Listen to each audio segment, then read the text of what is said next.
자, 이렇게 나옵니다. 한번 들어보세요.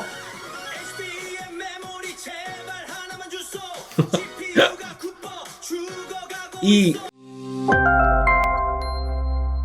네, 여러분 반갑습니다. 에러입니다. 구글 딥마인드에서 또 굵직한 거 하나 냈습니다. 리리아3라고 하는 AI가 작곡하는 본격적인 모델을 제미나이에서 바로 쓸 수 있도록 공개를 한 건데요. 지금 보신 것처럼 리리아3가 본격적으로 이렇게 공개가 되면서 제미나이에서 바로바로 음악을 생성하고 사용을 할 수 있도록 하는 모델을 딱 풀면서 또 스타트업들이 이게 죽는다는 소리가 생겨 나올 것 같은데요. 자, 이런 것들의 핵심 역량은 무엇입니까? 결국은 고품질의 음악인데 텍스트 프롬프트만으로도 생성을 할 수 있다는 게 이 AI 모델의 핵심 역량이기 때문에 이제는 우리가 익숙하지만 AI가 음악을 작곡한다는 것 자체가 또 창의적인 영역에 대한 거잖아요. 요게 이제 AI 개입이 이렇게 범용적으로 제미나이가 쫙 깔리는 상태에서 다 부러진다는 걸 얘기를 하는 거죠. 결국 예술하고 기술이 융합되어 가고 있는 상황인데 이게 또 이제 결국은 현재도 그렇지만 또 음악 산업 전반에 걸쳐서 엄청난 변화를 줄 수가 있겠죠. 단순히 음악 산업뿐만 아니라 저 같은 콘텐츠 크리에이터뿐만 아니라 뭐 프로듀서라든가 작곡가 이런 다양한 분야에 영향을 미치고 여러 가지 또 이제 그 랭귀지를 또 지원하는 게 제미나이 장점이다 보니까 요 음악 생성 기술이 이전에 이 역사적으로 이렇게 음악을 생성해왔던 기술도 한번 살펴보면서 어떻게 진화가 돼서 현재 이르렀는지까지를 한번 정리해보면서 직접 시연도 한번 해보도록 할게요. 제미나이 들어가 보시면은 전 지금 울트라 사용하고 있는데 여기 보시면 음악 만들기가 있습니다. 혹은 여기에 이제 바로 안 보이시면 도구에 들어가셔가지고 음악 만들기를 누르고 여기에 뭔가를 치면 돼요. 근데 리믹스할 트랙을 이렇게 선택을 할 수도 있죠. 저도 가이드라인을 이렇게 만들어가지고 이렇게 선택을 할 수도 있고 그런 다음에 여기에서 이제 쓰는 건데 이 제미나이에서 흔히 얘기하는 이 프롬프트 가이드라인이 있거든요. 또 기왕이면 잘 만들고 싶으니까 뷰 프롬프트 가이드가 어떤지가 여기 쫙 나와 있으니까 여기 있는 걸 토대로 해가지고 프롬프팅이 리리아3에 어떻게 영향을 미치냐라는 것까지도 잘 나와 있죠. 간단한 프롬프트도 있지만도 이미지 투 뮤직 프롬프트도 있어요. 이미지를 올려가지고 뭔가 뮤직으로 매칭을 해주는 것도 있고 굉장히 구조적으로 정한 것도 이렇게 하면 우리가 뭔가 좀 디테일한 것들을 이제 프롬프팅 할 수 있는데 요거를 제가 제미나이를 시켜가지고 아예 프롬프트도 만들어 달라고 했어요. 예를 들어 뭐 장르당 템포 이런 것들 그다음에 어떤 악기를 사용할 것이고 뭐 다이나믹스도 이런 것들을 이제 좀 추가를 해주면은 아무래도 텍스트를 통해서 내가 음악을 어떻게 표현해야 될지를 알 수가 있겠죠. 이미지 넣는 것도 참 재밌죠 이게. 그리고 목소리가 좀 어땠으면 좋겠다라는 것도 이렇게 정할 수가 있습니다. 이거 한 개 한 개 살펴보시면 굉장히 뭐가 많은데 이건 직접 해보시면 되니까 제가 자세히 설명드리진 않을 거고 간단하게 제가 몇 가지 테스트를 해봤어요. 요새 반도체 칩 한계가 있으니까 칩 확보를 위한 광란을 집중해서요. 90년대 스케이트 펑크록으로 템포와 리듬과 악기, 보컬은 분노에 찬 거친 로커의 샤우팅으로 해서 이렇게 가사가 어떤 내용들을 하는 건지 이렇게 빅테크 CEO의 광결의 모습을 했더니 어떤 게 나오냐면은 이거 꼭 프로 모델로 안 해도 되거든요. 빠른 모드를 하면은 금방 나와요. 한번 들어보시면요.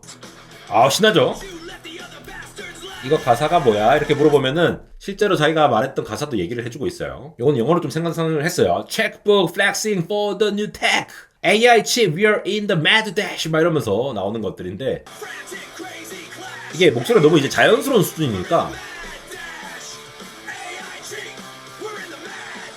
자, 영어뿐만 아닙니다. 다 됩니다. 예를 들어 제가 EDM 형태로 K-트로트를 만들어 달라 했어요. 어떤 거에 대한 거? HBM 메모리 제발 하나만 주소 하면서 가사를 이렇게 해가지고 뭔가 엔비디아 바지가랑이를 붙잡고 매달리는 코믹한 상황을 묘사를 해달라고 했더니 자, 이렇게 나옵니다. 한번 들어보세요.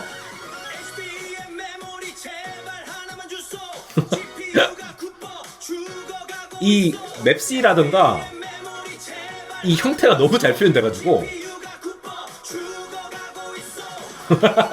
진짜 웃기죠? 지금 데이터 센터가 녹는다라고 하면서 K-팝 여자 아이돌의 하드코어 메탈 버전으로 이렇게 해달라고 했더니 데이터 센터 연산 폭주 빨라 쿨링 시스템 다운 온도 게이지는 레드존 돌파 맹가수 증발 서버는 타올라 경고 물려 퍼져 이 정도는 이제 쉽게 만들 수 있다는 겁니다. 녹아내리는 중 shut it down 이게 사실 음악 생성 기술이라는 게 수십 년 동안 진행돼서 왔습니다. 사람이 직접 안 만들고 뭔가를 하고 싶다라는 욕구가 꾸준히 있어 왔기 때문에 사실 1980년대에 미디 음악 많이 나온 거 아시죠? 요게 이제 디지털 음악의 시작을 알린 사건이라고 보면 되는데 악기 간의 어떤 통신 표준을 제공을 해가지고 음악 데이터 자체를 드디어 디지털화가 가능했다는 거죠. 우리가 뭔가 파일로 저장을 할 수가 있다는 겁니다. 그래서 시퀀싱이라든가 편집 쪽에 활용이 되면서 확장이 됐는데 이게 직접적으로 음악을 생성했다기보다는 이 미디 음으로 구성을 해서 시퀀싱을 한다는 거죠. 그러다가 2010년대 가까이에 와서는 루프 기반의 생성 자체가 이제 미리 녹음되어 있는 짧은 오디오 클립을 조합해가지고 음악을 만드는 방식으로 했는데 어느 정도 약간 창의성을 발휘를 할 수 있는 포인트가 있었죠. 그러다가 AI 단편 생성으로 뭐 짧은 길이 음악 조각이라든가 멜로디를 AI가 생성하기 시작하다가 이제는 쫙 이렇게 퍼져나간 거죠. 리리아3로 이제 풀트랙 생성 같은 것도 할 수가 있으니까 결국 텍스트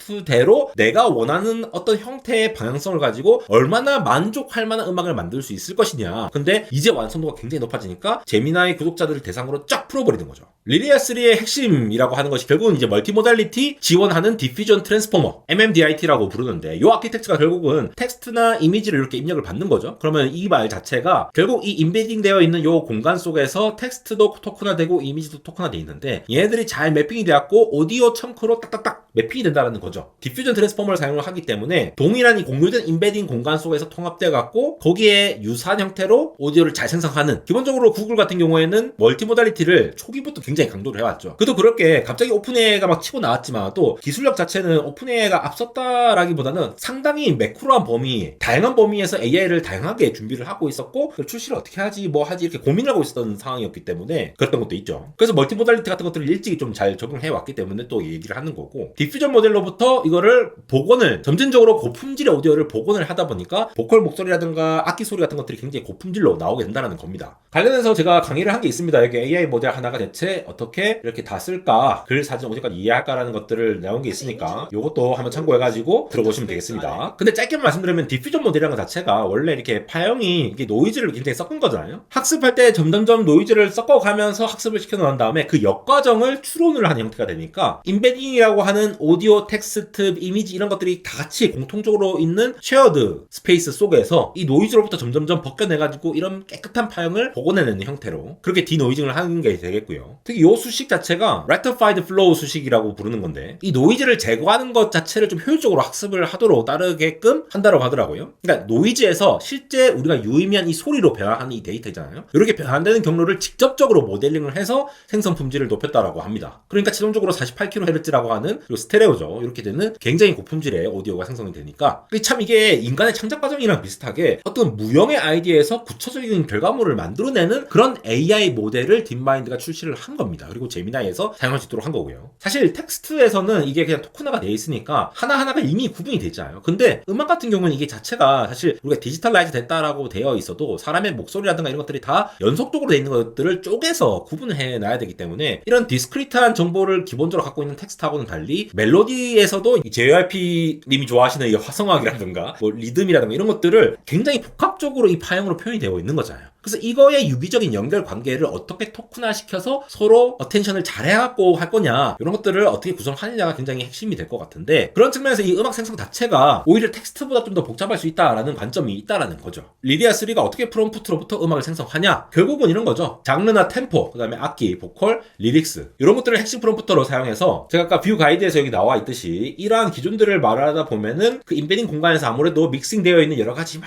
온갖 정보들이 있을 거잖아요. 그 토큰화되어 있는 공간 속에서 이런 것들을 점차 구분해내면서 노이즈를 살살살 디퓨전 벗겨가면서 잘 내오지 않을까라고 예상되는 부분들이 있고요. 그래서 실제로 내가 원하는 형태의 장르를 넣고 뭐 비트가 좀 더 느렸으면 릴렉싱 되는 게 좋겠다, 여자 목소리였으면 좋겠다, 이런 것들을 그냥 넣으면은 이러한 텍스트들이 인베딩 돼서 이 쉐어드 공간 속에서, 레이턴트 스페이스 속에서 오디오와 매핑되는 형태로 뭔가 연관성을 가해서 다시 생성을 해준다. 아무래도 이렇게 프롬프팅을 하면 할수록 좀 더 이제 세세하게 잘 구분해서 나올 수 있겠다라고 예상할 수 있는 부분들이 있겠고, 또 재밌는 건 이거지 않습니까? 이 이미지를 넣었는데 이 이미지를 토대로 해서 뭐가 나온다라는 거 굉장히 재밌는 부분이잖아요. 이거는 사실 멀티모달리티를 이해하면 너무나도 당연한 거죠. 애초에 텍스트도 이미지도 전부 다 토큰화돼가지고 공통된 레이턴트 스페이스 속에서 뭉쳐져 있기 때문에, 이미지를 넣는다고 해도 그 이미지를 봤을 때의 텍스트라든가 오디오들이 서로 어텐션하면서 연관이 되어 있기 때문에 이 입력된 이미지의 색감이라든가 구도라든가 내용 같은 것들을 스스로 분석을 한 다음에 요걸 통해서 오디오를 하는 거죠. 지금 보다시피 어떤 도도한 여성의 모습을 본다라거나 아니면 뭐 노을 풍경 이미지를 하면 뭔가 따뜻하고 평화로운 분위기를 알아서 추정을 해줄 수가 있다는 거죠. 더군다나 이 리리아 리얼타임 같은 경우에는 실제로 리얼타임으로 실시간으로 음악을 생성을 하는 거거든요. AI 스튜디오나 제미나이 API 통해서 이제 이용을 하실 수가 있는데, DJ 하듯이 여기서 나오죠. 이렇게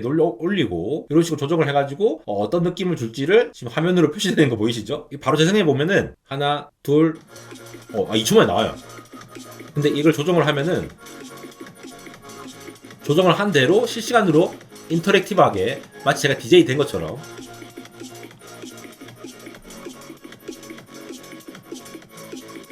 K-팝을 좀 올려볼까요? 이렇게 K-팝을 쭉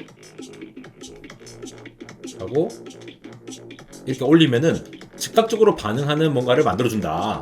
2초 단위로 블럭을 생성한 다음에 이전 블럭의 음악적 맥락을 기반으로 다음 블럭을 이렇게 예측하는 형태로 간다라는 건데, 사실 이게 실시간 합주 기능이라는 게 우리 뭐 디제잉을 하는 것과 좀 비슷하잖아요. 그래갖고 이런 형태로 또 할 수 있는 것들도 소개를 한 것이 되겠습니다. 이렇게 되다 보니까 또 이제 저작권이라든가 이런 것 때문에 문제가 되다 보니까 이게 신스 아이디 같은 이 리릭스 3에서 생성된 모든 음악에는 이게 보이지 않는 서명을 이렇게 넣어놨어요. 워터마크가 이제 박혀 있는 거죠. 오디오 스펙트럼 같은 특정 주파수에 오디오가 아무리 바뀌어도 이게 들어갈 수 있도록 해서 이제 좀 약간 오용되지 않도록 하고, 일단 재밌는 게 이 기술이 얼마나 이제 경과가 했냐라고 보면은 MP3 압축을 했다라거나 뭐 속도를 변경시켰거나 아니면 스피커에 나오는 거를 통하고 재생되는 거를 다시 녹음시켜가지고 했는데도 이 워터마크가 검출되도록 한다고 하거든요. 굉장히 재밌는 기술이죠. 앞으로는 이게 AI 생성 콘텐츠라는 게 투명하게 밝혀져야 될 필요성이 있기 때문에 구글에서는 특히나 AI에서 리더이기 때문에 이런 것도 좀 더 신경 쓰는 것 같습니다. 사실 뭐 다른 스타트업들은 이런 거 신경 씁니까? 일단 다 지르고 봐야 되는 것들이 많은데 구글 입장에서는 이렇게 좀 선도적으로 하고 있는 것으로 보이고, 그러니까 뭐 배경음악이라든가 이런 것들을 뭐 다 할 수 있을 거잖아요. 내가 원하는 느낌의 뭔가를 찾는 게 아니라 뭔가 그냥 내가 만들면 되는 거야. 그냥 사운드트랙을 만드는 시대가 된 것이고, 현재는 이제 트랙이 30초까지 되고 랭귀지도 8가지 지원하면서 하루에 100개씩 생성할 수 있는데 48kHz의 오디오 퀄리티니까 충분히 많은 것들을 다양하게 그리고 양질의 콘텐츠를 만들 수 있지 않을까 싶습니다. 세상이 진짜 빨리 변하고 있는데 이렇게 바뀌는 상황에서도 뭔가 우리가 제너러티브 AI 세상에 있기 때문에 그 생성을 하면서 뭔가를 하는 형태, 찾거나 빨리 공부하거나가 아니라 생성을 하는 형태의 뭔가에서 우리도 익숙해져야지만이 이 시대에 경쟁력을 갖출 수 있지 않을까 하면서 한번 정리를 해보겠습니다. 안되고 인스타그램 언리얼텍.에러에서도 다양한 소식들 전달드리고 있으니까 많은 관심 부탁드리고 팔로우 해주시면 감사하겠습니다. 지금까지 에러였습니다.